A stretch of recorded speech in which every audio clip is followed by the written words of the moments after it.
Copyright in these lectures is either owned by the ANU or a third party who has licensed the ANU to use it. Students may use the recording for personal study only. No lecture may be communicated online, copied or shared without the prior permission of the ANU.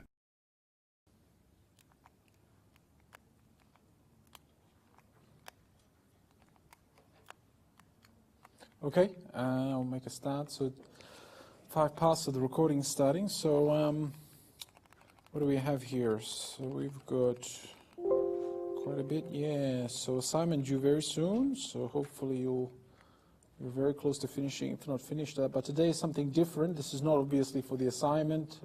This is something, it's not even for JB Hi-Fi. It's just some general topics, stuff that I didn't have time to talk about during the semester that is still can be important. Depends on the company that you're valuing. So a lot of companies, this will not apply. For example, if you look at the first one, foreign exchange, a lot of companies do business overseas, right? And their customers don't pay them in their currency, the home currency. They pay them in the currency in the country in which that company is operating. So JB Hi-Fi doing business, let's say in New Zealand, the customers in New Zealand pay New Zealand dollars. But with New Zealand and Australia, it's not really a big issue because, yes, it's small. The number of stores in New Zealand is very small. And New Zealand currency and Australian currency are highly correlated. They have similar fundamentals, so not a big issue. But, you know, if you're a company like BHP Billiton, Australia's large,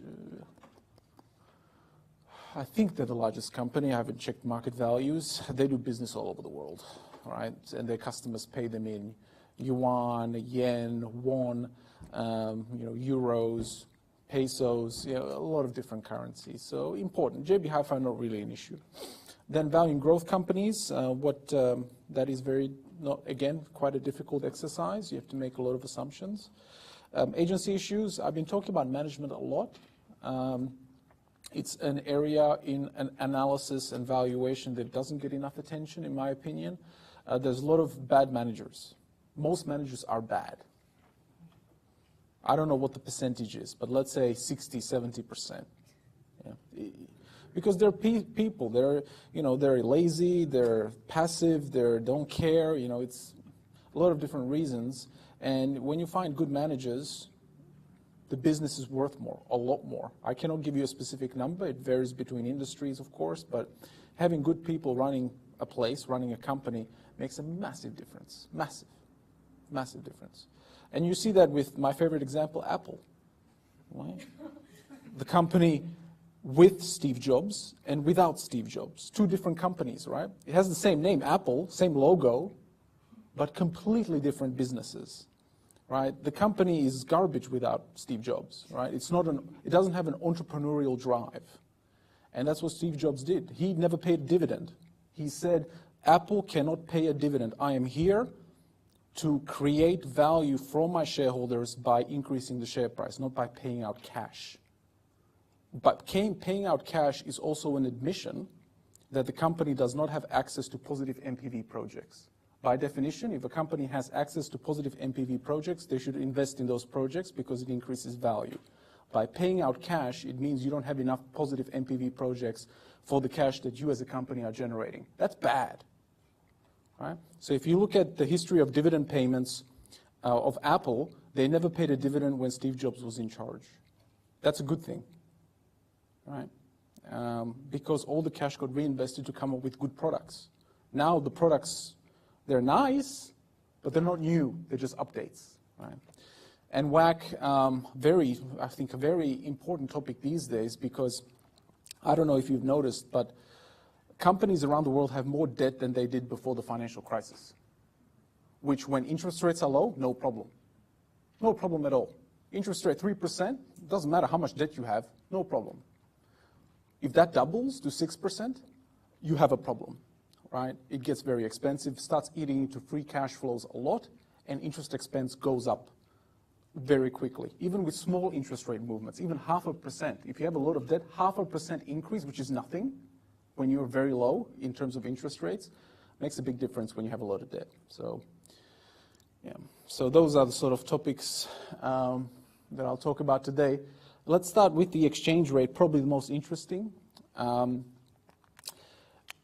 when you, as an analyst, are forecasting cash flows or forecasting value of a company that does a lot of business overseas, some of the money comes from overseas in a foreign currency, which means at some point you need some kind of an estimate of the exchange rate of how much our clients in Japan are paying in yen, and how is that yen converted into Australian dollars. Companies have to convert it back to their home currency by law, because they have to report their annual statements in the local currency. So at some point they're going to bring it back to their home currency and put it on their income statement, which means they're going to exchange it. Now, for you as an analyst, the problem is what exchange rate to use, of course, right? You cannot just use the current exchange rate. You can, it's just lazy. It's a lazy analysis. It only makes sense when the exchange rate is very, very stable, and most exchange rates are not. Even the US-Australian exchange rate is not stable. It's stable-ish. It doesn't fluctuate like crazy, but it's not flat over time. So then what can you use? There's a few methods that you can use. I've seen analysts use the spot rate method, which is the lazy one. You just use the current exchange rate and assume it stays the same and makes sense.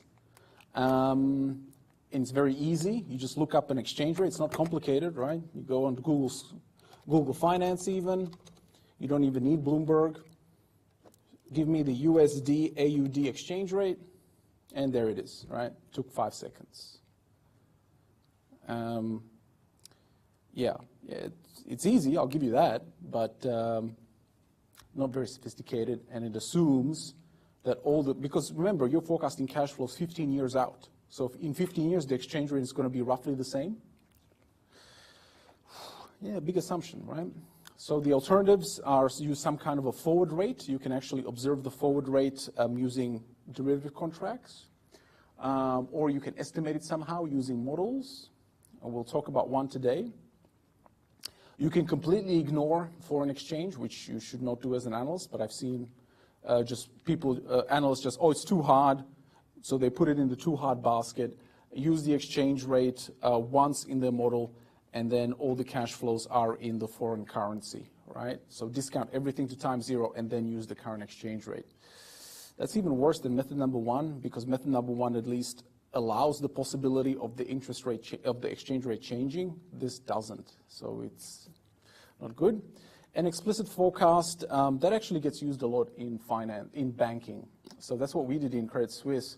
We had actually a macroeconomic team do the modeling for us. There's a team, most investment banks have this. They have a team, macroeconomic forecasting team. They actually forecast the global inputs like inflation, exchange rate, debt levels, trade balance, that sort of stuff, and you use their forecast as an analyst. So that gets used a lot. And as I mentioned in sensitivity and scenario lecture a couple of weeks ago, foreign exchange rate is a great candidate for sensitivity and scenario modeling, right? Because you want to see if your exchange rate is going to be wrong.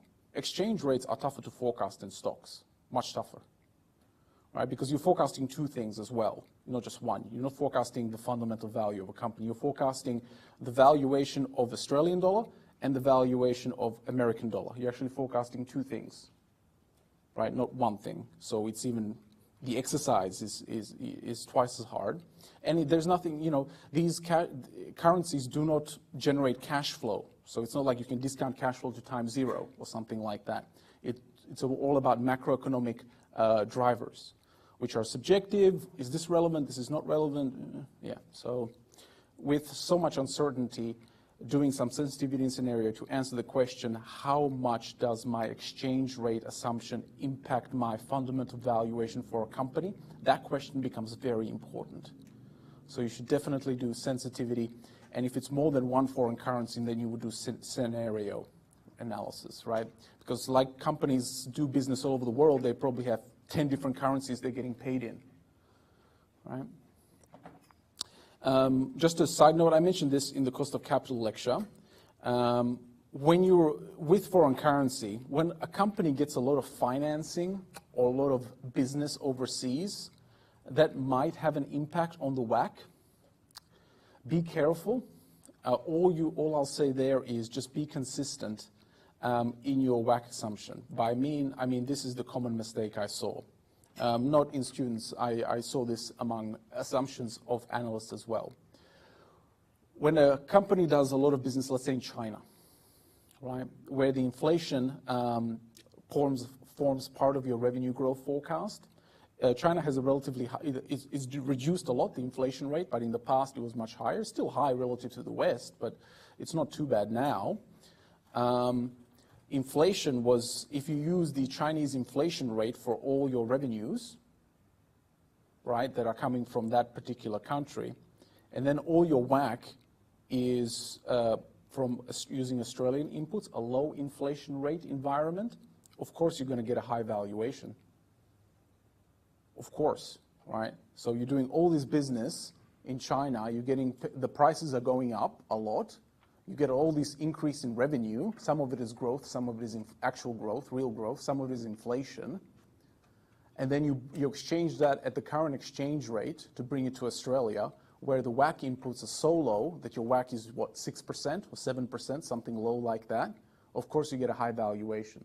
So as an analyst, always be careful when you are when you're forecasting foreign cash flows from a high, and you're using the inflation rate or some kind of macroeconomic variables from that foreign country, and those macroeconomic variables are very different to the inputs that you put into WACC.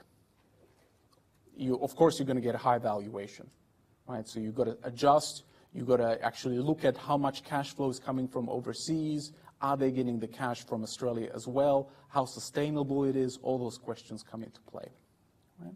So you have to be consistent. And don't be surprised when you have a lot of inflation in the revenue and very low inflation in the WACC inputs that you're getting a high value per share for your stock, of course, right? So let's look at this exchange rate business. So we didn't have to do this with JB Hi-Fi. They have a little bit of revenue in New Zealand dollars, but it's small relative to Australia. So we didn't have to do this. But if a company that you're valuing has a lot of business overseas and getting a lot of cash flow in foreign currency, again, you have a few methods to choose from. This is not a complete list, but this is what I've seen in practice. First, you have just use the current exchange rate, and you can have a fixed or a changing expectation.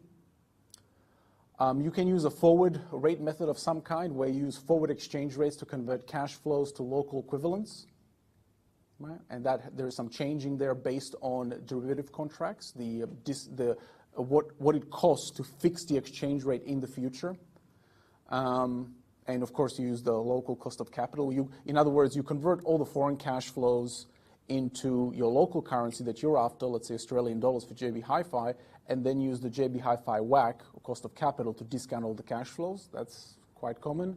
The first one was, again, you just use the current exchange rate, and it can be variable, it can be fixed, and you discount it to local currency, discount it at local WACC. This one is quite common, forecast. You have some kind of a model. You actually forecast the exchange rate using some kind of a prediction, an equation, or the risk factors. I'll show you some examples. Yeah. And that works very well for currencies that are highly correlated, that have similar risk factors. Example I have there is Australian dollar, New Zealand dollar, and Canadian dollar. All those economies are quite similar. They're small open market economies that are export driven, that have low debt and a stable fiscal situation. Doesn't work for currencies that are not highly correlated. So if a government is fixing the exchange rate, which China used to do, doesn't do anymore, then this sort of is not the best method, but it's okay. I'll show you the model. But the model I'll show you is just one example. There can be many examples. And usually you get, and the fourth method is you get a lot of help. If you're an analyst, you get a lot of help from your bank, right? Because there's usually a macroeconomic team that will give you their estimates. So let them do the work and just take their estimates, take the house view, it's called. And then you don't have to do anything as a equity analyst. Just focus on the cash flows, and all the forecasting for currency, you leave that to the macroeconomic team. Right? The first three methods rely on market efficiency. Are markets efficient? Over the long term they are. Over the short to medium term they're not. They don't have to be. So that's not a problem. Implicitly assume that exchange rates move with purchasing power parity.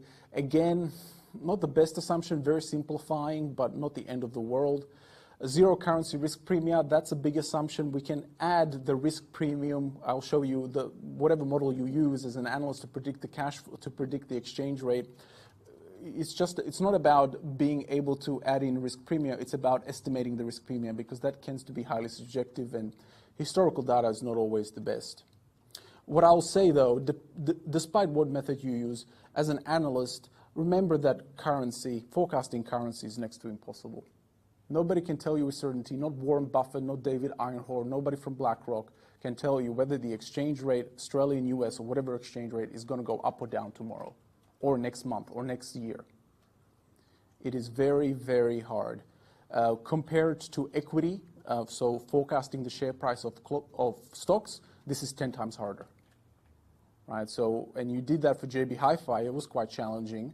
For currency, it's even worse. There's no projects or number of stores to predict or discount to time zero using WACC. There is nothing to work with to forecast currency. All you have is macroeconomic predictions. That's it. So it is very, very difficult. Your forecast is always going to be wrong and sometimes very, very wrong. If you say that companies, they just hedge their exchange rate risk, yeah, companies do hedge a lot of it, but remember hedging contracts like futures, forwards, and options, they generally expire in 24 months. That's the largest sort of length of expiry. Nobody will write a contract to fix an exchange rate 10 years from now. Nobody. That's just too much risk. Nobody will write that. You cannot just hedge forever. You can hedge for maybe 2 years, and that's it. Yeah, so hedging is not the solution here, unfortunately. It would be nice, but no. So let's look at this model. Let's look at everything in terms of Excel. I have a file for the lecture that's posted on Waddle. It looks something like this. So let me take you through this and how it works for these first three methods, A, B, C. Let's assume that we've got a foreign currency and we've got a local currency. So foreign currency, we have some high inflation environment, 10%, very high. Then we've got some real interest rate, so after inflation interest rate, 3%. We get our nominal interest rate by multiplying the two, so it's compounded to 13.3%. That's the nominal interest rate. Then we have some country risk premium. Let's say it's 0. You can change this to whatever you like. I think in the next tabs I've got it to something else, 0.5, whatever. And it, of course, depends on the country. Some places in the world are quite safe to do business in. Some countries around the world not so safe, right? So, and not just safe from like what I mean by war or terrorism. I also mean safe from regulatory burden, right? Because if you're in a country that has a lot of government involved in corporations and markets, so it's highly regulated, that could be a risk as well, right? Because the government can just change its mind, change its regulation. It's one vote or not even a vote, and suddenly you cannot get your money out, or you cannot sell your asset, or whatever the problem is, right? So country risk is not just war; it's also regulatory risk. And then the asset premium, that's just based on, here in this example, is just whatever you're investing is also risky than some benchmark. Remember, the premium means the expected return minus some benchmark. That's the premium.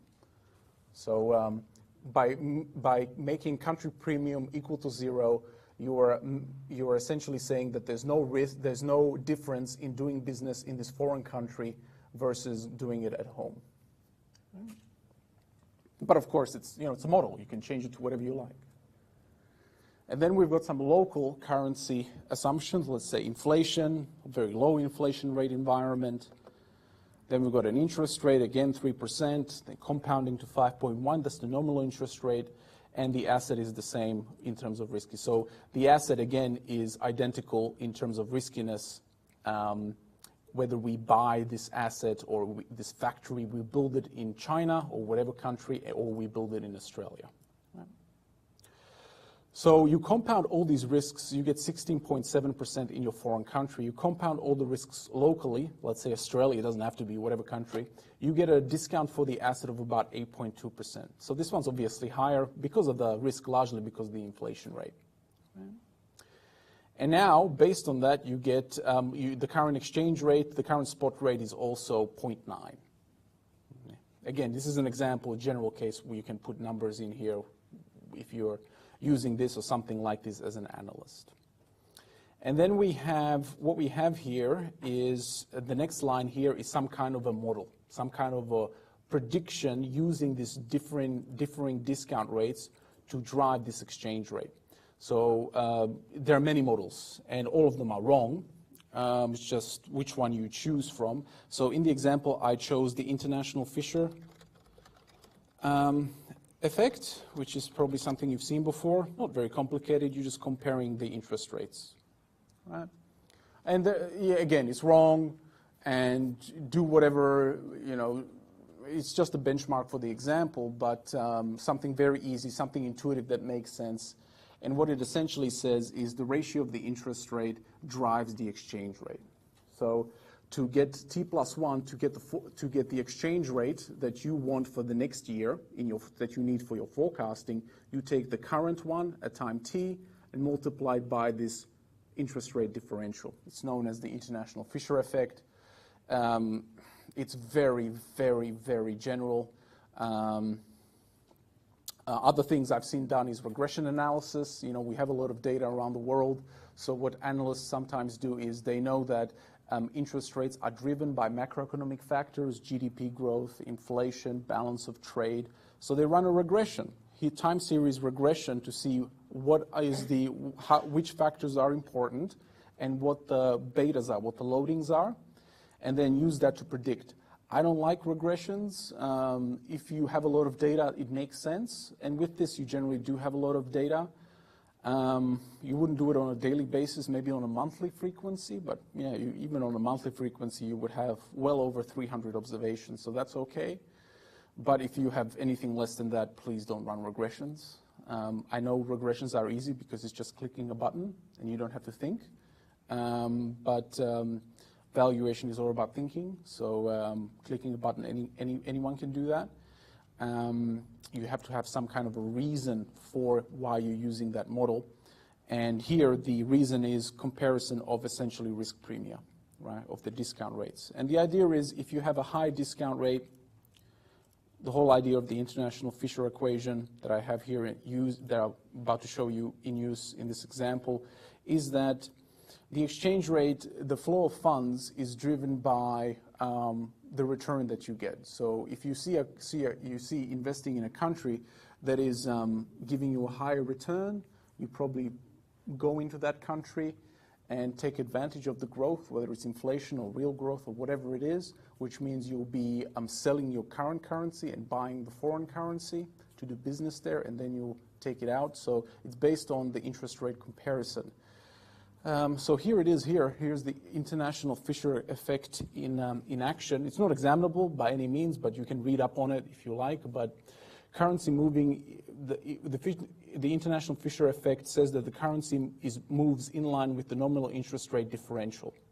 So here is the future, the next period exchange rate here is equal to the current one, multiplied by, here in the numerator 1 plus the home interest rate to the power of 1 divided by the foreign interest rate to the power of 1 for that same asset. Right? You have to be comparing like for like. You have to be comparing asset that has the same risk premium or a comparable asset. And if they're not identical, then you would adjust the risk. So if this one's riskier, similar but riskier, you would increase that, so on. Right? So, yeah, go ahead.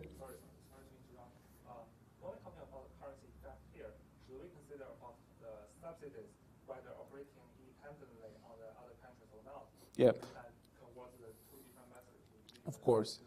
Yeah. So, excellent question for those listening is This assumes that the countries sort of operate a similar regulatory environment. The question is about subsidies or state-sponsored stuff. Always, it does have an impact, yes, to answer your question. How do you account for that? You can have another risk here if you can quantify it. I mean, the model is quite flexible. You can have some kind of a premium for doing business in two different countries, or comparing the riskiness of the discount rate to use on an asset from two different countries. With something specific like subsidies, what you would actually do, subsidies is cash flow, it's hard to get a percentage. So what you would do in practice as an analyst is you would include that subsidy in the actual cash flows themselves. So down here in this example, I have cash flows. So foreign cash flow, you would actually, if there's a subsidy that you can, as a foreign company, can capture, you don't have to be a domestic company or domestic investor, then you would actually include it in the cash flows here. Because usually subsidies are not sometimes as a percentage, but usually as a dollar figure or a foreign currency. So you would project it directly in cash flows. But always, my point is, to answer the question, if there are differences, this doesn't have to be positive. Right? If there's a benefit to doing business overseas, and you can quantify it as a percentage, this can be a negative, right? And then you just take the absolute here, or 1 minus the negative number to get something. So 1 minus, no, so that gives you a positive. So the number minus 1 to give you the discount factor that will be less than 1, like 0.97 or something like that. So it doesn't always have to be a compounding thing. It could be a discounting thing based on a benefit of doing business overseas. So whatever way you set it up, and of course it just depends on what country and what company and what asset you're comparing. So this is a very, very general case, but if you have the data for a specific country, for a specific asset, you would be able to populate this either as a percentage or directly into the cash flows here. Because things like subsidies generally don't impact the discount rate. They impact the cash flow because they're country-wide. So, sorry, asset-specific, and these are country-wide sort of risk factors. So, yeah, that's how you would do it. So, have some model here, whether it's Fisher effect or some kind of model. Your company, if you work in a bank, generally tells you what they like and what works for them, or you can just take their forecast. But here I of course don't have anything, so I need some kind of a model, and I use this one. And as you can see, it's not complicated.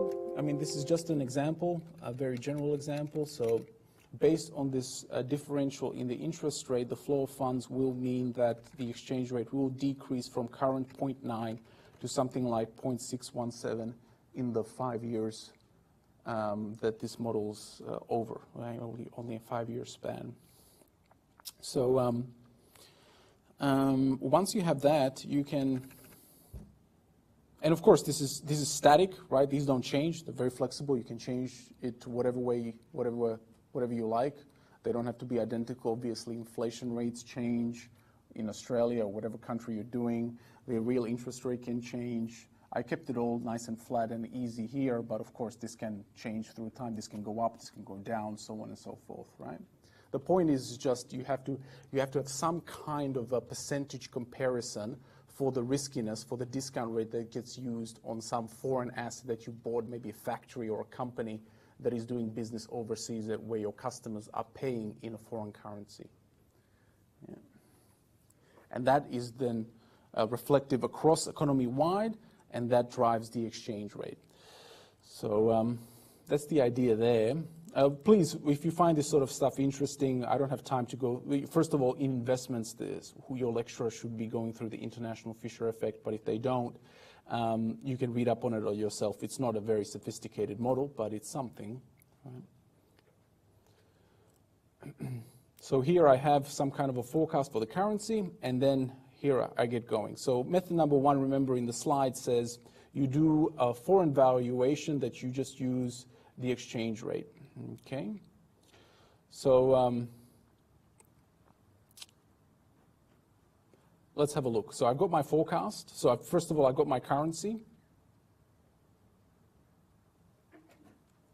I've got this is in foreign cash flow, so it starts 100, general example, and it's growing by 1 plus the inflation rate times some 2% long-term growth in cash flow, whatever it is, some assumption, doesn't matter. So cash flows are growing like this at 12.2% each year. This is where the forecasts come from. And now I use my foreign exchange, if you like, prediction to discount everything to the foreign currency, to the domestic currency, sorry.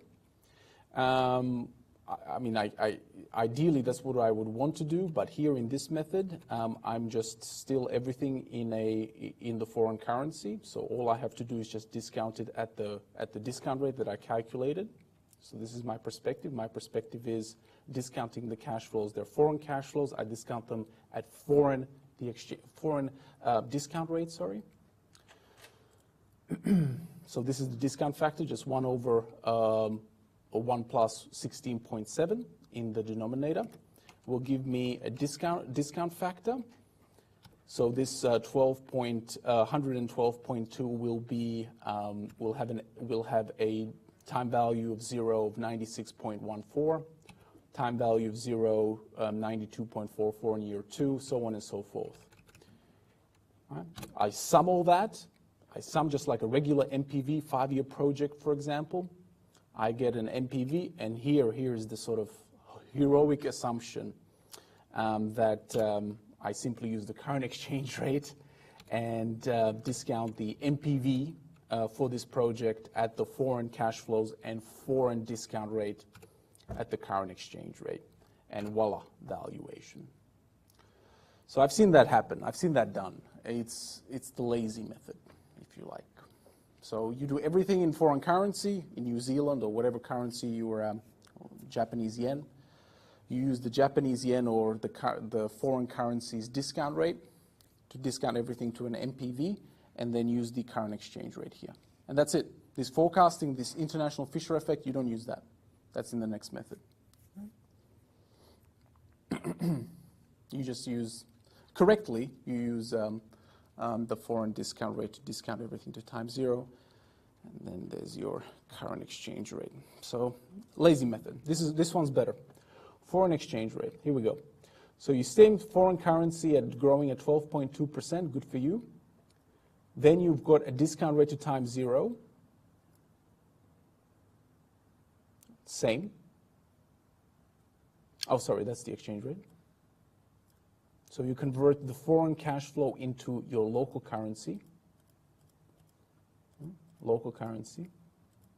And now you discount your local currency at your local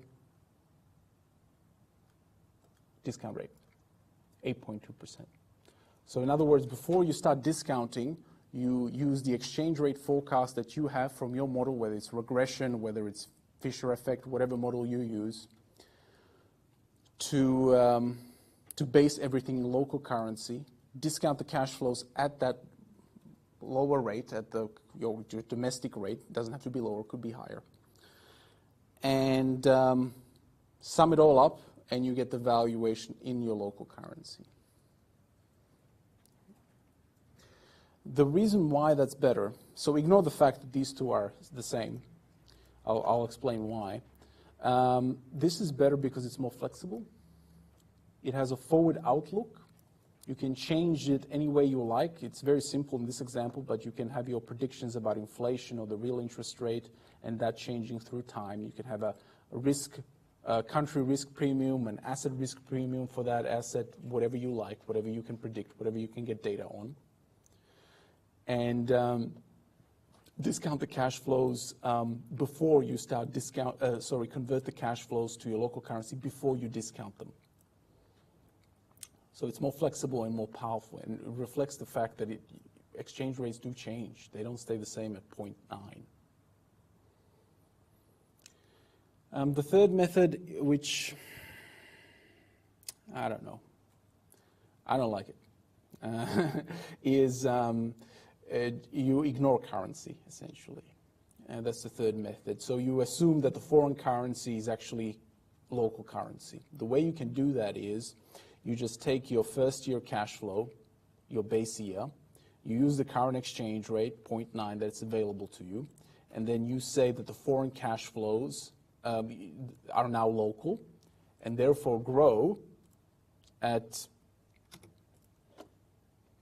your local inflation rate. Not good, right? But I've seen that used once. It makes sense when your foreign currency, again, when your foreign currency in your foreign country in which you as a company are doing business is very, very, very stable. So if you're doing business, not even in US anymore, because US is such a crazy place these days, regulatory uncertainty, the interest rate is unsustainable. It's going up now, but again, unsustainable levels. I can't think of too many countries in the world. Australia's one, New Zealand's the other, Canada's the other one, where I would consider it quite stable for you to use option number 3, where you, if you're a country, let's say an American country doing business in Australia, you can do something like you completely ignore currency and assume that your foreign cash flows are coming in a local currency using the current exchange rate, and you assume that stays the same forever. Not a good idea if you're doing business as a company in countries other than Australia, New Zealand, and Canada. I can't think of too many other places. Even Europe is unstable now. So even maybe Germany, but Germany has the euro. They don't have and the euro is subject to fluctuations based on the other 26 countries not the European Union. The Eurozone is how many countries? 16 or something like that. And a lot of them are not financially stable. Yeah, it's only Germany. Even France is not financially stable. They don't have fiscal discipline. All right. So there's only one country in the Eurozone that's stable, and that's Germany. And even if you're doing business over there as a country, the euro is not driven by what the Germans do. It's what the whole Eurozone bloc does. So even that's not stable. So doing your forecasting of foreign cash flows in local currency is not a good idea. Notice that all these give you the same. That's because everything is nice and flat, nice and even, and nice and stable. In reality, they wouldn't give it to you. Theoretically, they give you the same. Prediction, but notice the exchange rate always decreases by 7.27. And if you start playing around with these numbers, this changes very quickly, and the valuations go off. Also, when you start adding risks as well. So let me show you. So when you have when you start adding country risk, for example, all I did was I took this example and I added some country risk here of 0.5. So it's just riskier to do business in that foreign country. Notice the methods are not the same anymore, right? Because it fails to account for country risk premium, the third method, right? Because it's not flexible enough. If I add different asset risks here, so they're not the same, through time. Guess what? The methods are not the same again. This is too low, and it reflects how the asset will be priced in the forward market. So in my mind, the forward exchange rate is the best. It has the least amount of problems. As you can see, if there's country risk, method C has a problem. If there's different asset risk, method A has a problem. So I didn't, luckily, when I was an analyst, never valued a company that has business overseas. So I didn't have to do this, but the analysts that were valuing companies with a lot of foreign exchange risk, they said, this is too hard. This is way too hard. I'll take the house view. I'll take the forecast from the macroeconomic team. They've been doing it for 20 years, some of them. So these models are very fragile and not very good. And for trying to come up with some model that has a high R squared from a regression is not the answer. High R squared doesn't mean anything. Yeah. Yep.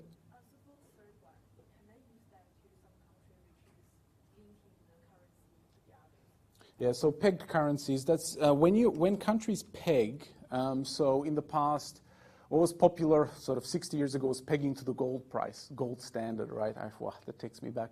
I wasn't alive, but I remember reading about it and I was like, these guys were crazy. And the other thing is pegging to the US dollar. So some countries still peg to the US dollar.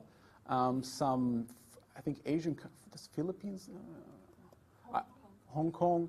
There's another one in Southeast Asia. I don't know if it's Philippines, Vietnam. I don't know which one. But they peg to the US. When they peg, you don't have to do any forecasting, right?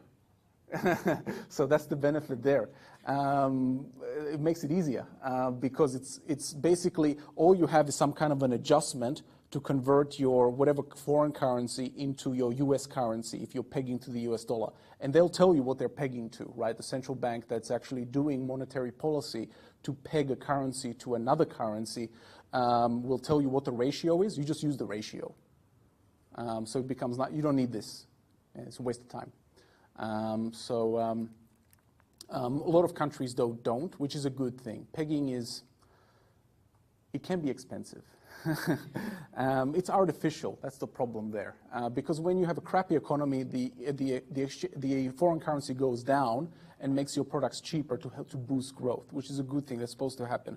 When you're pegging, you're artificially intervening in the exchange rate, which maybe for a small country that has a couple of products sort of makes sense, just to give the business, the industry that's driving the whole country, some certainty. But other than that, I can't think of anything else that would justify pegging to another asset. Yeah. Australia used to have so Keating, when he was, so this is in the 80s, so I wasn't alive, early 80s. The Hawke government, which was a revolutionary government here in Australia, had a treasurer called Paul Keating, sorry, who was a very good treasurer. He was the one who said Australia wasn't pegging, but they had a range of where they wanted the Australian dollar relative to the US. He removed that cap to make it fully floated, which actually improved trade a lot for Australia. The market fluctuations of foreign currency is something, unless there is a very specific reason why you don't want it, should definitely be considered when you're doing forecasting. You want the country to have a floating exchange rate. It's good for growth. What is what I'm trying to say. So out of these three methods, look, the list is not complete. There's many different things you can do. You can have a regression model that drives this foreign exchange rate. This is a 5-year model. You can have a 15-year like KGW, whatever you want. But you need some kind of an estimate, and doing just current exchange rate is just not good enough. It doesn't account for the fact that these exchange rates do fluctuate quite a lot year from year. Yeah. But as I said, this is the most common actually in a bank. When you're an analyst, you go to the macroeconomic team. I don't know what they do. I never worked in that team. But they would, I talked to Damien was his name. Fascinating guy, no people skills whatsoever. But he was saying, yeah, we just look at macroeconomic variables and we forecast that, and that drives the forecast of the currency. So they look at macroeconomic variables. Yeah. So, and this model is very flexible. You can add more risks. Add risks whatever you like. You can add. You have asset risk, country risk. You have interest rate or inflation differential. You can have other risks here as well. Depending, again, it's just so dependent on the company and what country does business in. And you would have this for each exchange rate. So if the country does it has cash flow in 5 different currencies, each one would have some kind of a prediction for that exchange rate. So you would have a model like set up for, let's say, using the international Fisher equation for U.S. Australia, U.S. Hong Kong, you don't need it for Hong Kong, U.S. Euro, U.S. Peso, U.S. South African Rand, U.S. Yen, or something like that. And you would have sheets in a discounted cash flow model. You would have sheets for each currency, some kind of a model or a prediction, whether it's regression or something else, for each of those foreign currencies. And then at some point, you would take the foreign currency cash flow, like in this example, and use your prediction to exchange your foreign cash flow into a domestic cash flow, and then discount. Yeah. That's how it should be done. But again, it's very dependent on that. So you would do sensitivity and scenario based on your foreign currency prediction. Yeah, up or down 10%, 15%, 20%, something like that.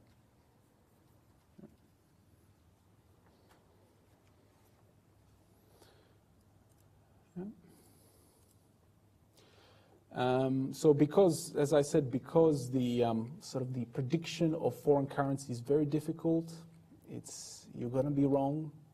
You're going to have, they will prove incorrect your forecasts of currency, whether it's implicit or explicit forecasts. You have to do some sensitivity and scenario modeling. So exchange rate for companies that do a little business overseas should present a local focal point for any sensitivity testing. If it's only one currency, they get one stream of cash flows in foreign currency. A lot of companies these days get a lot of different streams of cash flow, so they do a lot of business in more than one country. That would be a scenario analysis. And the scenario that you would want to do is, what if, so let's say, because you'll have one currency that will be the same. Let's say Australian company, it does business in the US, US Australian dollar. And the same company does also business in Japan. So it would be the yen versus the Australian dollar. So for sensitivity, you would just change that one exchange rate, see what happens. That's easy. For scenario, you would have a scenario where the Australian dollar, the base currency for both exchange rates, goes up or goes down. Right? So or when the country does, let's say, a third stream of cash flows in, I don't know, Korean won, you would have US Australia, you would have yen Australia, Korean won Australia. And what if the Australian dollar, the base currency in all those three exchange rates, would go up or down? Right. And you can have the reverse as well. What if the company gets paid in a lot of foreign currency? If they get paid in a lot of foreign currency, and the foreign currency is not just subject to an exchange rate change, but also inflation changes, regulatory changes, you can do all that. So instead of just capturing it all in the exchange rate, you can also model how that impacts cash flows. For example, like the gentleman asked about a subsidy change, you would have a change here in the cash flow, and then if that has an impact on the interest rate used in your international Fisher effect, you would have those both coming through the cash flow and the discount rate. So with scenario, it's very flexible. You can have a lot of things changing. But again, it's so country specific that there's no way for me to have a lecture on something that's so company specific. I have to keep it general. Yeah. So, yeah. When you do sensitivity and scenario, you really want to ask this question. You want to know how sensitive your valuation is to changes in your foreign currency. Is it even significant? For example, in JB Hi-Fi, it's not significant. Nobody cares. They have such a small number of stores in New Zealand, plus New Zealand and Australian dollar are highly correlated. It doesn't matter. That's why I never asked you to do anything like this in the assignment. It's irrelevant. So when you have a small amount of cash flows coming in a foreign currency that has a very stable exchange rate, historically, let's say over the last couple of years, you can completely ignore it. Completely. That's fine. Somebody asks you a question, you explain what I said. It's, you know, it's a very small, it's only 5% of cash flow, and the 5% cash flow in terms of revenue or profit, whatever you want to use as an explanation, comes from a currency that has a very stable exchange rate with the Australian dollar or whatever your domestic currency is. And sensitivity scenario also, of course, just like any sensitivity scenario analysis, gauges or gives you a prediction or a picture of the upside or the downside potential where the currency appears very overvalued or undervalued. So if you use some kind of a model, let's say purchasing power parity or some kind of a derivative of that using international Fisher effect, and it shows you that the current exchange rate is very different, it's very overvalued or undervalued, then what if the model was correct, assume that, and what if the exchange rate did go to the level that the international Fisher equation tells you, what would happen to the valuation? That's actually an interesting question to ask as well, not just, you know, plus or minus 10%. That's easy, and you should still do that, but also, what if your model asks the question, my model's correct, assume the model's correct, which is a crazy assumption, but assume the model's correct, and the current exchange rate goes all the way from 0.9, like in my example here, to 0.9, where is it? To my average here, 5-year average of 0.722, right? And does it in perpetuity, right? So that you can ask all those questions with sensitivity and scenario. Another thing is you don't have to use one method. You don't have to use one of these 4 methods. Again, this list is incomplete. This is just what I saw when I was an analyst. But you don't have to use one and not the other. You can both take the forecast from your macroeconomic team, that their predictions that they give you, and check that as well versus your own. Right? And see if they're different, then you can trust yourself. You can ask, go and down, I think they were on level 16 or 17, and ask them, you know, I got this using this. I use these variables. How are your different? I ran this regression. I used 5 years, not 3 years.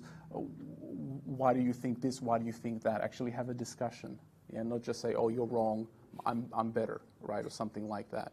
Or I'm wrong, I'm an idiot, they're better. They're human beings just like you. They're predicting something that's very uncertain. Their predictions are going to be wrong. Your predictions are going to be wrong. Have a discussion, have an intelligent discussion about what factors you should consider, what your risk factors, what your premium should be in any sort of model. Yeah. Yeah. So, point of this of this section of the slide was, you need. It's not good enough to just use the current exchange rate. I know it's easy, it's quick, but it's not good enough. Any questions on that? Okay. So next thing I have for you is these growth companies. So very popular these days. A lot of growth companies around the world, especially because financing is so cheap. But difficulties arise when we try to value them. Growth companies generally have a very uncertain future. A lot of companies fail. A lot of growth companies don't have any earnings. When companies don't have any earnings, how can you value them? It's a good question, because if you have negative earnings, discounting negative number will give you a negative number, right? So you have a negative calculate, you have negative value per share. There's no such thing as negative share prices. It's like dividing by 0, it's undefined. So you can't really just be happy with that. So what do? First of all, the only method that works is actually DCF. PEV and EVM are completely inappropriate because earnings that the company is currently generating, a young growth company, are nowhere near maintainable levels, and those maintainable levels are difficult or impossible to estimate. So you can say, oh, Joseph, you can just normalize. Where you don't know what to normalize to, ratios break down. They're useless. So, like it says there, they're theoretically hollow because you just don't know when the maintainable levels will be achieved and what those earnings will be in the future. And if you can say, oh, I'm using a earnings that will be maintainable 10 years from now, good luck with that. That's so far into the future that it's going to be very uncertain. But this is what people did. It was crazy. Well, during the tech boom, I couldn't believe it. I was too young to care about this stuff back then, but people actually used ratio analysis for companies that didn't have any earnings. So they got P ratios of like 100 or 90.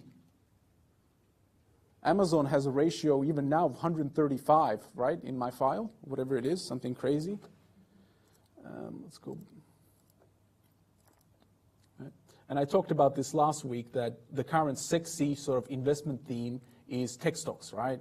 Big data, you know, deep learning, whatever that means. Deep learning, what else is it? Artificial intelligence, and all these companies, and some of them are very good, but you cannot just say, oh, it's an IT company, they're doing research in big data or deep learning or AI, so the PE ratio makes sense. No, doesn't work like that. Just because you're hitting the theme of the day, you're overvalued, right? It happens more often than people think. So Amazon, for example, I mean, it's not crazy like it was, 157. It's more reasonable now, 83. But still, remember, you're buying, when you buy a stock, you're not just buying ownership in the company. You're buying rights to the cash flows. And PE ratio shows you how much you're paying per dollar of cash flow each year.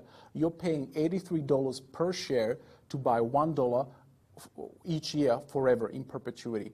So you get your payback period, ignoring time value of money, is 84 years. 84 years is these days human lifespan. So you'll get your life, if you buy it the day you're born, you get your money back. That's a bad investment. Right? It's a horrible investment. So, and Amazon is it's a great company. The business model makes sense to me. It's sort of like it's an upgrade from eBay, right? So the difference between the two is eBay is just a platform that allows buyers and sellers to come together and find each other and transact between each other. Amazon, the difference between Amazon and eBay is Amazon provides a warehouse. So you can sell, as a manufacturer or seller of something, you can sell directly to Amazon.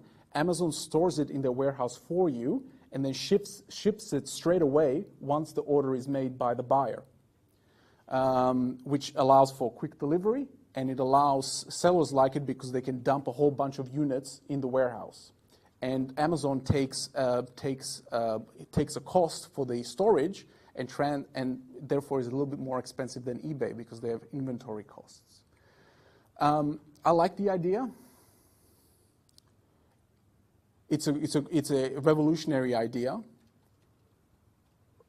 but isn't an idea that just because Amazon is, you know, maybe cheaper and quicker than your traditional stores, is it worth $84 or payback period of 84 years per $1 of earnings? No, not even close. When I see I recognize the company, I recognize the revolutionary idea. It makes sense to me, but doesn't mean I'm going to pay 4 times what it's worth or 3 times what it's worth, right? And again, I think that PE ratio is turbocharged by the fact that Amazon is an IT. It's not even a the thing is, this is the thing. It's a logistics company, and people think it's an IT company. That's the problem here with Amazon. It's not an IT company, right? It's a logistics company. The innovation from eBay is that it has a warehouse. It has warehouses. That's it. That's logistics. That's not innovation, right? And people are thinking it's an IT stock. I don't understand. Okay, so with growth companies, we cannot use ratios, and if we do, be careful. Do not be using ratios of 80. It makes no sense, right? And currently we have a it's not the same tech boom that we had in the 90s, but it is a quasi-tech boom that we're currently in around the world. And if you're an IT company or a tech company, then your valuations are very high. So it doesn't, Amazon is still a growth company, but it's not a brand new company, so it doesn't really apply. But still, please do not use ratios for companies that are growing rapidly, because you're assuming that, remember, ratio is just a perpetuity. You're assuming the growth goes on forever. Amazon will not be able to grow at its current rate forever. If it did, it would be more valuable than the US, than the country, right? That's impossible. So use your head. It makes no sense that a company is able to grow at 35% forever. It's impossible. I've never seen that happen, never. And it's never going to happen, right? So the only thing you can do that makes sense from a valuation perspective when you have a young growth company that either has no earnings or its P ratio makes no sense whatsoever, it's either negative or extremely high, is to use DCF, right? There's different approaches you can do. This makes sense to me, but it can be modified. First is you assume some kind of a steady state point. A company, when the growth company doesn't have to be a mature company, but becomes more stable, more sustainable. Some kind of a sustainable point in time, whether it's 5 years, 10 years, depends on the company. Then you have a varying discount rate. You should have a variable discount rate. You have a discount rate that has to reflect the long-term duration of cash flow, just like you would with any other company. But you should consider a variable WACC where you have usually a higher WACC in the beginning and then a stable WACC in the future. And you should never forget, this is a common mistake among analysts, never forget that a growing company has to grow, which means the company has to spend money, capital expenditure, to continue growing. So just because it's growing now at 20% doesn't mean it can grow at 20% at the same CapEx. But the CapEx has to go up. When the company's buying assets, the more assets it has, the higher the depreciation. It has to spend money to replace the depreciated assets that are growing in size, and also invest more to keep the 20% or the 15% or whatever the high growth is. So when you have a company that is growing, their capital expenditure has to go up. You cannot keep it at current levels or something like that. That's just not good enough. It's too low. Yeah, so those things are, and they're subjective, these things. Yeah, all three are very subjective, and you just have to use your best judgment. You have to try to predict some kind of a point where the company doesn't have to mature, but becomes more sustainable WACC, and don't forget about the CapEx. The CapEx does have to go up with growth. It's because the assets are growing, so there's more depreciation. So let's have a look here. So a few steps. First step is to forecast some kind of a future point where the performance stabilizes. It doesn't have to be steady state, it doesn't have to be maturity, but something sustainable. And then at that point, think about how much sales they're going to grow at, what the margins are, if they're sustainable, and what are the sustainable levels. Like Apple's margins are ridiculous, if you know that. They're like 75%. But Apple has this magical thing that annoys me, and that is they put that logo on anything they manufacture, and they can double the price of what their competitors are doing. And it's really irritating. It really irritates me that they can get away with it, but they can't. But most companies can't do that. Apple just has that perception that it's a quality product, which it is, just expensive. The Huawei phones are just as good, but you know, they don't have the Apple logo, right? So the price is half, right? Oh well. Then what is the maintainable CapEx is also something you need to ask in that study. So essentially you're identifying a point and then predicting, closing your eyes and trying the best you can, it's subjective, but the best you can, what is sustainable margin given the competition in the industry? How much does the company have to spend to replace depreciation and also grow on a sustainable level of, let's say, 3 or 4 or 5%? Yeah. So what can we do? So we need to consider, with this in mind, we need to consider the size of the market and how much it can grow. What is the reasonable market share? Generally, companies don't have monopoly. They do have competitors. And we need to consider other competitive aspects such as barriers to entry, any cost advantage they have, any network effects or customer mobility, how easy it is for customers to abandon us and go to our competition, right? Once we have this future point in time, we work backwards to the current situation. And then once we have that, we can do, as I'll show you, we can do scenario analysis, right? So let's have a look here. So for the second example I have for you looks something like this. We have some kind of a pay TV company. Right? So we have a pay TV company. Here's my baseline model of discounted cash flows. We have a number of households in the country that this company operates in, 10 million households, so that's about Australia, growing at some kind of a long-term growth in households. You can get that data, as you saw, in Australia from the ABS, but it's a lot more than 1%, but let's say something like 1% is they're growing at 1%. This is just a basic example. You can change to whatever you like. And then we have some kind of a market share measure. What proportion of these households is the company I'm considering, this young growth company, capturing? Well, at time zero, it has no customers. And then it has, it slowly grows its customer base. So here I've got other years. You can play games with, I'm sorry, I changed the, so what do? I do 7, why not? This mouse is not very nice. Unhide. And then with 7, I hid the years just to make it nice and visible on a single screen. But as you can see, I've got a transition of market share as the company builds up, competes with the competitor, and eventually leads to some kind of a maturity or a steady state-ish type point in year 10, where the long-term market share is about 60%. I'm sorry, that's the penetration.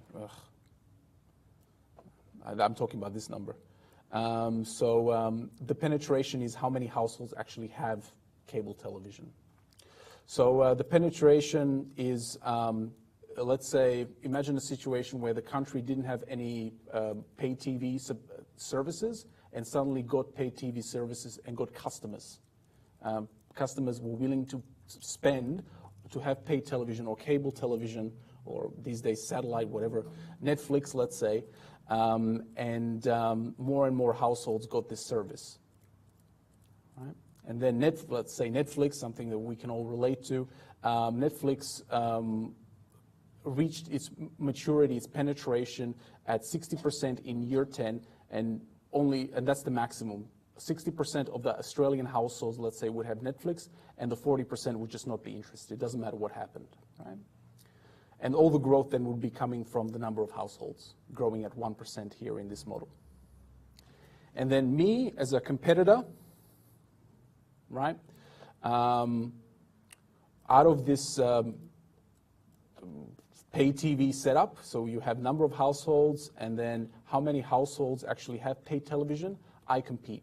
And as a young company, I would have market share. This is very flexible. Yeah, you can change this to whatever you like. Market share might be lower, whatever. There's only 2 players for this new service.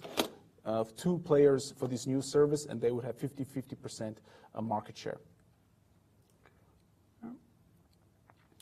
So if this service, this pay television service is growing, they're maturing in year 10, there are 2 players that have an even split of the market. That way, then I could calculate how many subscribers I have. I would take the number of households that exist in the country, wherever it is, let's say Australia. How many of those households are willing to pay for this content? And how much of that, those households do I get as customers? Half of them. Right? And again, 50 might seem unrealistic. Let's say it's a new service and just 2 providers, so 50-50 makes sense. But you can, as an analyst, you would use specific numbers here. So these are your households. Yeah, how many you have through time? So they're growing rapidly during the high growth period, then maturity here, and then they're growing really at household growth or population growth, if you like. You're charging them a flat price of $60, and again, this is flexible. You might offer some teaser, something low price in the beginning, higher price at later, whatever you like. This is just a simple example. So based on how many customers you have and how much you're charging each customer, you get sales. Price times volume, right? Simple price times volume model. And that's your revenue or sales, same thing. Then, of course, what you're doing is not free. What we have here is for each subscriber, each household, you have a programming, this is content fee, if you like. This is the production companies making all these shows that we watch. You have to pay $22 per customer. So it's just, as you can see, once again, it's the number of customers you have times the $22 fee. Then you have some customer service. They need help with, I don't know, setting it up, whatever doesn't work. The Netflix box or Foxtel box or whatever it is doesn't work. So you need to service those clients. You have some kind of an installation cost, right? Some kind of an installation cost for the number of customers that you have, right? And then you have some kind of advertising cost, a fixed cost of 25 that is, I don't know, whatever, regulation, a fee to the government, whatever it is. And then we've got depreciation at something reasonable like 10%. So these are all my operating costs. This is my operating revenue, or just revenue. And these are my operating costs. Will give me revenues minus costs will give me EBIT. Right? Depreciation here, so it's not EBITDA, it's just EBIT. I pay my taxes on my profit. And as you can see, in the beginning, there is no profit. So no tax. And then when I start turning a profit here in year 7, the reason why I don't pay any tax is because I had a lot of DTA built up, deferred tax assets, right? So when the company is losing money, they not only don't pay any tax, they also get a tax credit for the losses. The losses multiplied by the tax rate will give me a deferred tax assets that I can use later. So that's why there's no tax here. Yeah, because they're just using the deferred tax assets until it's zero, and then they have to pay their taxes because any deferred tax benefits are gone by year 13 in this example. And the calculation is down here, by the way, if you're interested. Okay. So what do I have here? I've got my EBIT. I paid my taxes. I get my NOPLAT. I can calculate my NOPLAT margin now because I've got my revenue. I've got my NOPLAT, so margin calculation is easy. As you can see, I've huge loss in the beginning, and then slowly stabilizes to something like it's high here because of the deferred tax assets. But then once I paid, sort of reduce my deferred tax assets to zero, I have to pay my taxes normally. So my margin stabilizes around 26, 25, whatever it is. Okay, once I have that, I need to complete the calculation. So you should know this for the exam. Certainly important. You needed this information for the midsem. So let's have a look. This should be familiar. So we can calculate a few things here. We can calculate the CapEx. CapEx is just based on my depreciation and my growth. Then I've got my depreciation here, which is just calculated 10%. You can see the formula here. And we've got our initial invested capital, which is 150. That's my initial investment at time 0. And that's growing based on how many customers I have and how much assets I'm replacing that were depreciated. So my invested capital is growing. It always grows. There's no such thing as free growth. Even at maturity, I still have to replace all the depreciated assets and invest a little bit more to grow. I can adjust for that. What did I adjust for? New installations. What is my comment here? Amount invested in installation. So set-top box, for example, depreciated that amount by 10% each year and added in the new amount. All right. So I adjusted it for new installations here. So new installation, set-top boxes, for example, whatever, some technological cost, and then additional advertising costs. Right. And again, these are all flexible, so I have some crude numbers here. If you're using this sort of model for a specific company, you would have specific numbers here. So my total invested capital is something like this after I adjust for any installation costs or advertising. The advertising, it's more of an operating expense, but increases the volume. It's subjective whether what you would include it in invested capital. Probably not, actually. I wouldn't, but you can. Okay, so we have our invested capital here. And then we can calculate our usual ROIC. So we've calculated this in our KGW, in our assignment number 1. You can adjust for it for whatever you want. It depends on what you're trying to calculate here. And then we've got our standard sort of cash flow calculation. We start with NOPLAT. That's given to us up here. Sorry, not NOPLAT. Oh yeah, NOPLAT here. It's just it's the same because there's no taxes. So I've got a NOPLAT here. Then we've got our depreciation, our capital expenditure that we calculated over here. We get our free cash flows. So we've got initial cash flow of the investment. That's your I0 if you think back to the NPV calculations. Then we've got our annual cash flows, free cash flows all the way to year, whatever this is, 15, 20. And then we've got a perpetuity, just a simple perpetuity, no long-term growth, nothing like that. So keeping it nice and simple. Once we have all these free cash flows, we need to discount them. Question is WACC. What WACC do you use? Now, you can have two things. In my mind, for a young growth company, I would have a variable WACC. Okay? In this example, it's a static WACC of 8%. Generally, I see analysts have a high cost of capital sort of until the maturity point, which with this case would be in year 10, and then I would have a lower WACC. Like a sustainable WACC. That to me makes sense. It's not in this. It's not the example in this model, but it's easy to modify. Right. So I still keep using 8%, but I could have 8% as my high WACC, and then 6% my long-term WACC, and adjust my from year 10, have my discount rate to the lower WACC. For all the years. Yeah. Actually, that should be, yeah.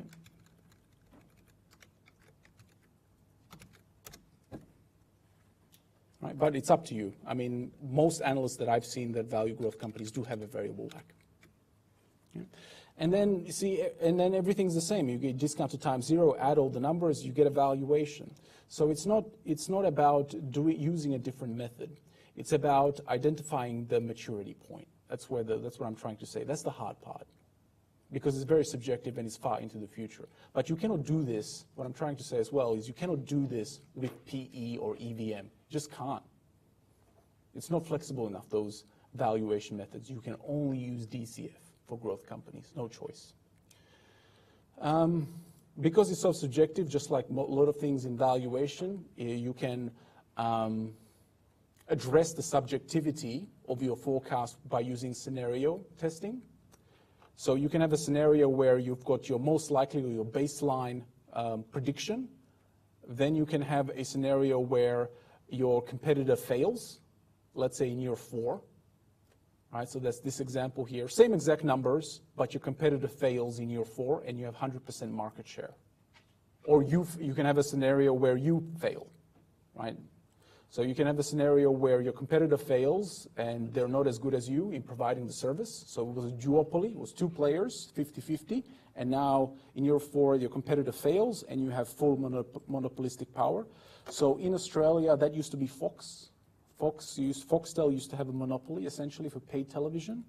And now Netflix is really challenging that. It's a different kind of service. Netflix is also generates its own content and provides content on demand.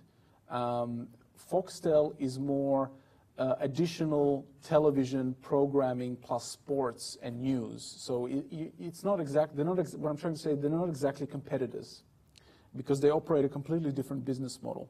But if Netflix had a competitor, for example, or they do, right, Stan or whatever it's called, and if that competitor failed and Netflix had full market share, then you would get all the customers, and obviously you would have much higher benefits. If your competitor fails, you can increase your prices as a monopolist. You would have a lot more number of subscribers in this example. You would become a lot more profitable a lot quicker. Your valuation would be crazy compared to what it was if they didn't fail, right? Completely different. Point is, you can't really predict that. It's very hard to predict. So it's not something that analysts generally do. What they do is they adjust their model once there's a failure of a competitor and the company gets monopoly power. So, but because you're doing scenario analysis, as long as it's reasonable and possible, you can assume it. You can do it. You can also assume the reverse, where your competitor wins and you go bust and you're worthless and you lose a bunch of money. So you lose your initial investment, ouch, 150 million gone, and you struggled for a while, for 5 years, and then the management or the company said, that's it, and you sell your assets for some final price of 131 million, discount everything, again, the same whack, and you take your loss of $302 million, or you go bankrupt if you're a separate company. Right. I didn't change anything else here. You know, the number of households is the same, the operating costs are the same, calculations, of course, the same. Nothing else has changed. Another scenario would be is if a lot of households buy the service. So everybody wants to buy, instead of 60% of households buying your service, 80%, which is much better for you. Obviously, you have more customers, you can charge them more. So in other words, your service becomes very popular. Right? Pay television, and in rich countries, yeah, that's common. In poorer countries, pay television doesn't do well because it's such a discretionary item. So in poorer countries, people have a lot more problems than paying for television, right? So they don't really have the disposable income to buy that. But in richer countries, pay television does quite well. So the penetration would be higher if you're expanding in a wealthier country where the households have more disposable income to use on paid television. Yeah, so again, very subjective assumption, far into the future, but it's the better case scenario where you have more customers. That's the only change. Everything else I've stayed the same. Price is $60. Your competitor does not fail, so if you've got two operators or two competitors, it's just more households want to buy paid television. And here in the other scenario is you've got less households want to buy paid television, want to pay for paid television. Right? And everything else is the same. You know, the initial investment, 150, operating costs, WACC, all the same. Right? So these are all different. You've got your basic, your most likely scenario, and then you've got 4 sort of scenarios that are good, bad, good, bad. Yeah. How can you bring them together? Very common in this sort of analysis. Very common in scenario analysis. If you were there for the lecture or you listened to it, you have some kind of a probability weighting based on each scenario. You can do equally weighted when the probability is so subjective that you have no idea what probability to use. So the default is when you don't know what is more likely than the other, you assume equal weighting of each scenario. You did that in this case. You get an overall valuation for this growth company of $72 million. Right? And again, you can see all the different the only change here for each scenario is just the penetration level, the market share, and the subscription price. But these are very, very important assumptions. They're key and very subjective, and 10 years into the future. So there's a lot of uncertainty there. And you can make the above analysis more sophisticated by including, cost sensitivities. You can media regulation. Regulation is media is regulated around the world. In Australia as well. In Australia, for example, we have what's known as anti-siphoning laws, which means certain things cannot be on paid television. Australian consumers have a right to this content for free. Yeah. Which is important because when around the world, when the public airways were privatized, that means that paid providers who charge want to get as much content as possible, so more people buy their product. The government, rightly so, said, and some governments did this, Australian government did this, said, no, you don't get everything. Some things have to be provided for free. And that's, in Australia, that's called anti-siphoning laws. So players like Foxtel keep pushing and lobbying the government, give us more sport, give us more sport, give us more sport. And the Australian government says you have to have certain things that cannot be on paid television, things like certain cricket matches, rugby, AFL, The Australian Open, notice that the Australian Open is always on television for free, but the French or Wimbledon or the US Open is not, maybe one of them, Wimbledon maybe is, but the other ones aren't. They're all on paid television. So there is a certain list that you can actually look up and download. Olympics, for example, are free to air as well. So there's a specific list you can Google of events that cannot be on paid television. So there's plenty of different ways to make your valuation more sophisticated. I gave you a very general case. But this is what you would do in this example. In a growth stock, you would actually use DCF and assume some kind of a target maturity steady state point in time and work backwards to value the company and discount the cash flows to time zero. Yeah. And analysts do that. Despite it being so subjective. Yeah. Any questions on that? Yeah. Okay, good.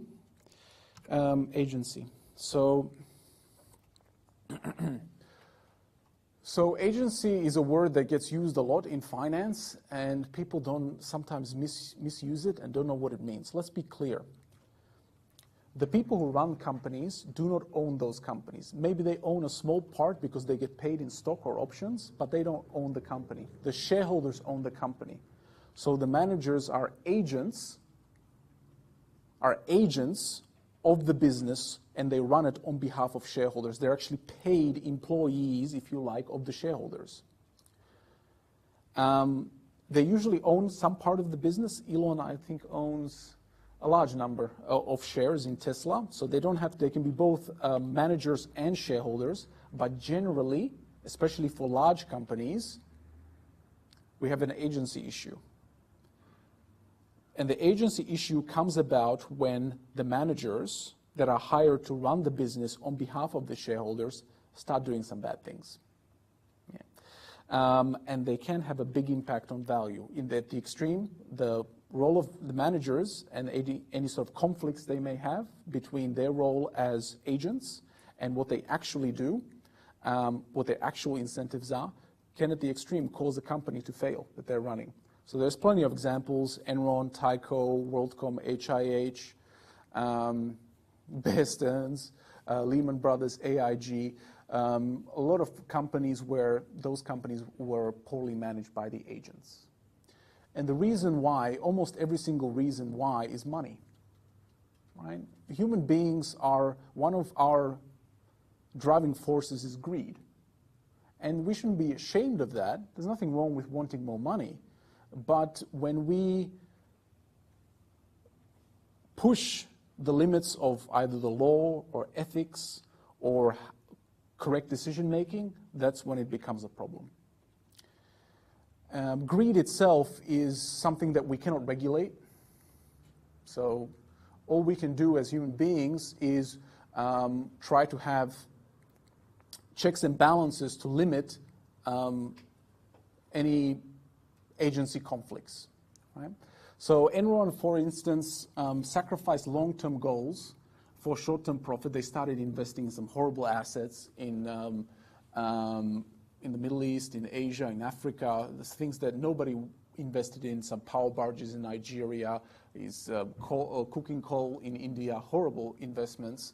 And they just went in and poured money into those projects to try to increase their balance sheet and income statement. And then when that didn't work, they started falsifying accounting records and the CEO started paying, because the results looked very good, the CEO, CFO, CIO, they could get away with huge compensation because to the shareholders, they were clueless. They don't run the company. The managers run the company. They just look at the final numbers. And if the final numbers are false, they're made up, they're falsified, they don't know that until after the fact. They don't know that at the time. So Enron is an extreme example where the managers went so far as to start lying and cheating to increase the performance of the company. It started with bad decisions, and then it went into lying, cheating, making up the numbers, bribing people. Yeah, so that's an extreme example where the agency issues really, really showed that there can be a huge conflict of interest between the shareholders and the agents they hire to run the business that they own. And the market is typically, in the market, this is typically expressed as a judgment on how good a management team is. So, like I said at the beginning of this lecture, there's a lot of bad managers. And look, this is an extreme example where the bad managers reduce the value of company to zero, right? The bankruptcy of Enron, shareholders lost everything. They didn't get anything in the bankruptcy, zero, right?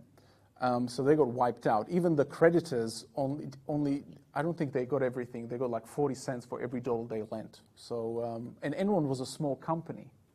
I mean, at the time it was the largest bankruptcy, but we had Lehman Brothers was much bigger. Now, Lehman Brothers, they didn't lie, but they made horrible decisions, right? In being so heavy in subprime MBS, mortgage-backed securities. And they basically bet that the housing in America would never go down, which was they did that because housing didn't go down sustainably since the end of World War II.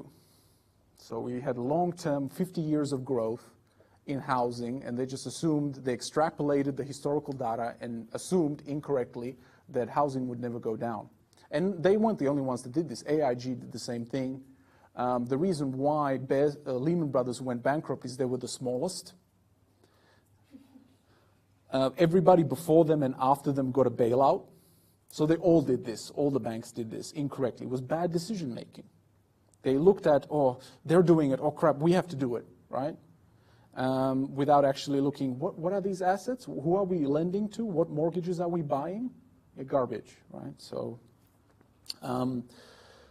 having good people running companies is very important. And the reason why it doesn't get enough attention is because it's hard to judge. There's no data, right? You cannot just look at a person and say, he's a good manager, she's a bad manager, or the other way around. And there's no manager index or manager ranking that you can look up and say, oh, he or she's the best manager in the world, and this one is the worst manager in the world, right? So we don't have data. That's the problem here. So it's ignored. That's the reason why all analysts know that and it makes sense, right? Having good managers has an impact on the value because you want good decision making for long-term fundamental growth in any company. The problem, of course, is there is not much data to show who's good and who's bad. So you ignore it. You say, it's too hard. It's too hard to look at this. It's too hard to judge. There's no data. I'm ignoring it. And analysts do that. A lot of analysts do that. And that's a shame, unfortunately. Some managers it's very obvious that they're very good managers. I have some examples here. For example, Woolworths used to be, before they started making stupid things, such as Masters and Dick Smith, which were horrible investments, but that was by a new management team. The old management team of Woolworths, they did very well. They defeated Coles in the supermarket war in the 90s and early 2000s. And then they started making horrible, Coles was defeated. Coles had to sell itself to Wesfarmers to survive, right? They were on the verge of collapse. And then Woolworths, new management team, started making very horrible decisions. Another example, so there was a 20% premium just for the management. So Woolworths and Coles, companies that similar size, not identical, Woolworths is bigger, but same industry, same product, same everything.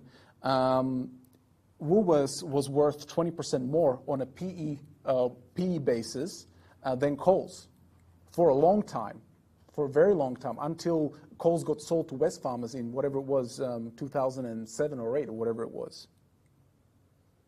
In the US, Berkshire Hathaway, Warren Buffett is a great manager. Right? Great manager. He gets it. He's interested only in companies that are interested in a long-term view. He's very patient. He buys when everybody's selling. Great manager. He doesn't care about the next quarter.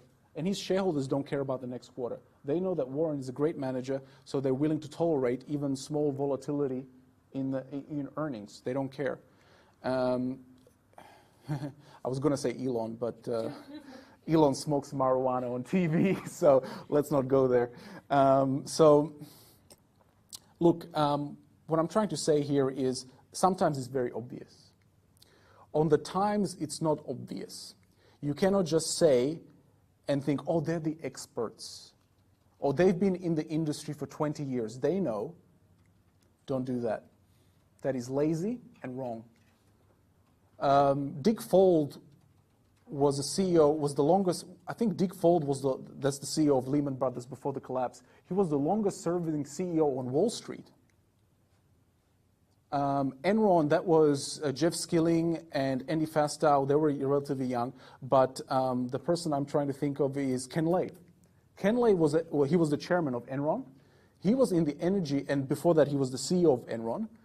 Then he got tired, old guy, hired Jeff Skilling. He was in the energy industry his whole life, 45 years experience. Experience is not enough. It's not. It helps, but it's not enough.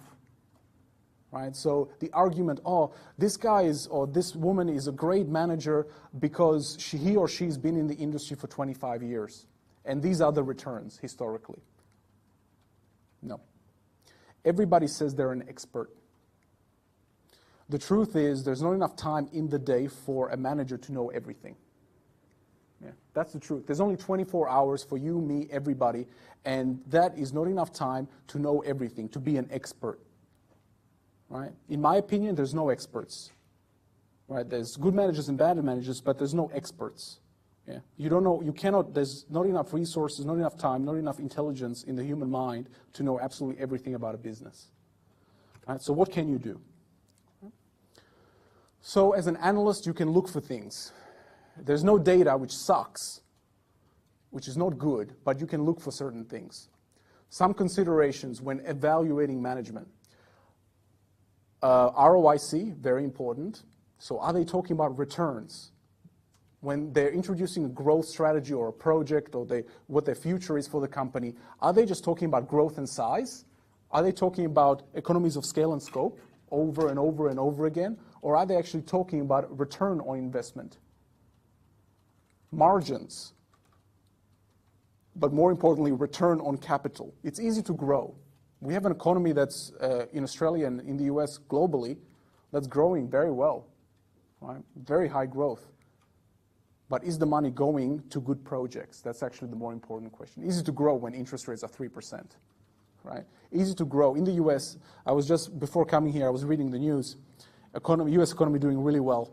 And one guy, one analyst out of I don't know how many on Bloomberg said, you know, this growth is very nice. These numbers, employment numbers, inflation under control, it all makes sense. But why is everybody ignoring $25 trillion of debt? Right? It's a very good question, right? And the reason why they're ignoring it is because it's in the too hard basket. It's in the inconvenient basket. When you ignore the inconvenience, you're not doing analysis. You're just selectively choosing what you want to see, and that's bad. So is the management, what I'm trying to say is, you can judge management is, are they just talking about growth and size? Or are they talking about capital? Are they talking about their failures? What worked? Why it didn't work? How are they going to correct it? Are they learning from their mistakes? Just like human beings, you can judge that from their statements. You can go as an analyst to the annual general meeting. You can, as an analyst, get on a phone call with the CEO and ask him or her specific questions about return on capital, any mistakes they made. Any single manager, every single manager can do well when the interest rates are low and the credit tap is turned on. When money is cheap, anybody can run a business. It's very easy. Just buy assets. It's not hard. Just like I said in my growth lecture, just because a company is doing M&A, everybody gets excited. Like I said, M&A 60% of the time loses money. M&A is not the greatest thing since the creation of the world, right? People think it's like the best thing ever. M&A is dangerous, especially when you're doing it when money is cheap, like now, right? So next, another thing you can look for is, are interests aligned with shareholders, or are there clear conflicts between management and shareholders? For example, is there a lot of proxy fighting shareholders are getting very upset, not over returns, because shareholders always get upset when the returns are negative, obviously, but are they actually getting upset over bad decisions that the company is doing? So M&A is one example. So there are plenty of companies that are doing M&A now, and a lot of M&A is funding both through debt and equity. When the shareholders, when the management doesn't explain the M&A, the shareholders get a reduction in the share price, right? Because the higher number of shares, the price per share goes down, they get diluted. But the shareholders are generally okay with that when they see a strategy for growth and the two companies that the company just bought working together in the future. But is it just? But is there? If they don't get a clear explanation, shareholders generally get very upset. Next is this is dangerous. How is the management paid? You can look that up in the annual reports. How are they paid? Are they paid with a cash or stock? Usually it's both. What's the proportion? Is there too much stock? You want a balance. You want a lot of money to come through cash, and you want only a little bit, let's say 30% or something, 20% coming through options.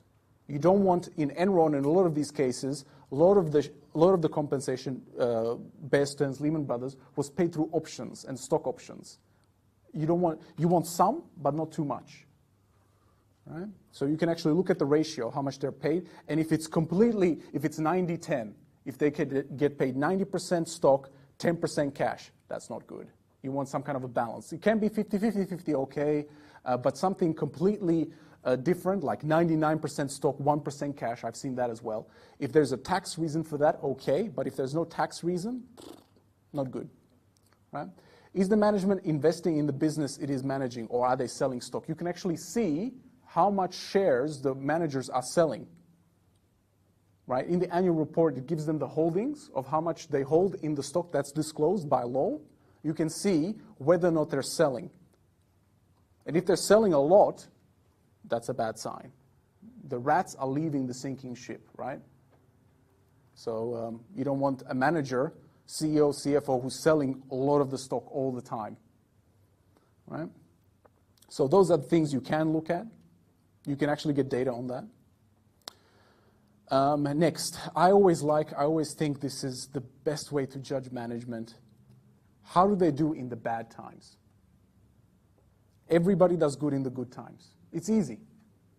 It's easy to do well in the good times because money's cheap and everybody's buying. You have a lot of customers. Everybody's buying iPhones for $2,000. Right? It's a ridiculous price, but people buy that. Right? You think in a bad economic situation someone's going to buy a $2,000 iPhone? That's ridiculous, right? People don't have $2,000 to spend on a phone. They just keep their current phone. What is the performance of management, and what is the decision-making during the bad times? So Qantas is a good example here in Australia. Qantas used to be run by a guy called Jeff Dixon. That's a manager and a half. Very good. So he was there during the financial crisis, during the downturn of the aviation industry, after the financial crash, even before that, when oil prices were very high. He ran the company very well, despite all these risks, oil being very expensive or financial crisis hitting. So travel, obviously, air travel is a discretionary product. When there's an economic downturn, there's a huge drop in travel, international travel and airline travel. He led the company through a lot of risks very well. Wesfarmers, when they bought Coles. Very impressive. They transformed the company, right? Good managers. Next, this is a good one as well. This sort of takes me back to my previous lecture. Has the management team, has these managers performed takeovers? I told you takeovers were risky. They were. For acquiring firms, they lose 60% of the time. Well, if the company that you're valuing, the management you're trying to judge, did an acquisition, were they part of the 60% or part of the 40%?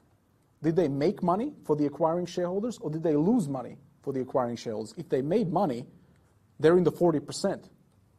right? So you can always see whether or not you can go back in time and see the acquisition that they announced, did it create value over the long term? Short term usually loses because you have to spend a lot of money to buy, but over the long term, did the acquisition create value? When there's an M&A, there's talk of synergies, of how additional value is going to be created as a result of two companies combining. Did those synergies get realized? So if the company was saying, oh, this acquisition will generate $100 million in synergies, did they or didn't they? Did they generate 100, more than 100, less than 100, 0, or negative? Right? You can ask and answer these questions because historically you can go back to past acquisitions, and again, acquisitions are very risky. So if they made money out of a risky situation, that's a good sign, right? Or did they completely miss the estimates that they themselves said? Yeah. So you can do that. There's data on that on these acquisitions. So all these things can be looked at. And this list is not complete, of course. You can look at other things. But what I'm trying to show you here is while there is no easy way to download this data, you do have to look, and it takes time. Do it as an analyst. Yeah, don't just say, oh, there's no data, I don't care. All the analysts, all the managers are the same. No. Big difference. Massive difference. Yeah. And it's not just Apple, the example. There's plenty of examples where companies that that were run correctly or incorrectly. Even one person, you would think, oh, Apple's such a large company, right? It's got tens of thousands of employees. You would think, oh, it's just one person. One person running a company, making the critical decisions, can make a massive difference to a business. Massive difference. Just because it's one person doesn't mean that you can ignore it because the company has 15,000 employees. Right? So the management team is important. Yeah. And I know data is a limitation. Try to do the best you can. Yeah. The last thing I have for you today is this quite a topical thing. This WACC is a control variable, an optimal capital structure. So in a lot of textbooks, you'll see this curve. And you would have seen this in corporate finance. What we have here is a two-dimensional plot. Here's the enterprise value on the y-axis. On the x-axis, we have the leverage, the debt to enterprise value ratio. And the higher the D here, obviously the further are you away from zero on the x-axis. So the more leverage, the more debt you have on your balance sheet. And we know that debt is cheaper because interest is paid before tax and dividends are paid after tax. So debt has a tax discount, if you like. So when you pick up debt, this is the value. This is the value here. This curve of the company. This straight line is the tax saving as a result of debt. So the more debt you have, the bigger your tax discount, and it's a straight line at the tax rate. You also have a few other benefits to debt. You also discipline, and you would have hopefully heard this in corporate finance.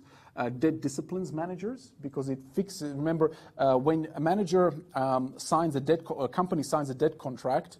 I still have a few minutes. When a company signs a debt contract, they have to make those payments during good times and bad times. So it doesn't matter what it is. You are disciplined. So as a manager, to make sure those payments occur in the future, because if they don't, the company goes bankrupt and your reputation is destroyed and you can never work again as a manager. So there's a disciplining power that debt has over management to control over investment.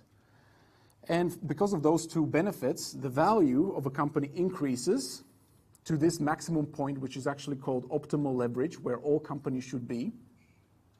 And then the more debt you pick up here, it actually starts going down because of few things. One is you have too much debt, so you become a risky place to lend to because, you might not pay it back.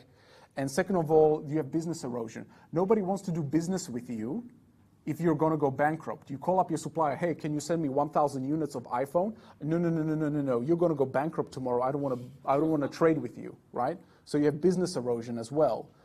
So so there is a point called this optimal capital structure where all companies should be.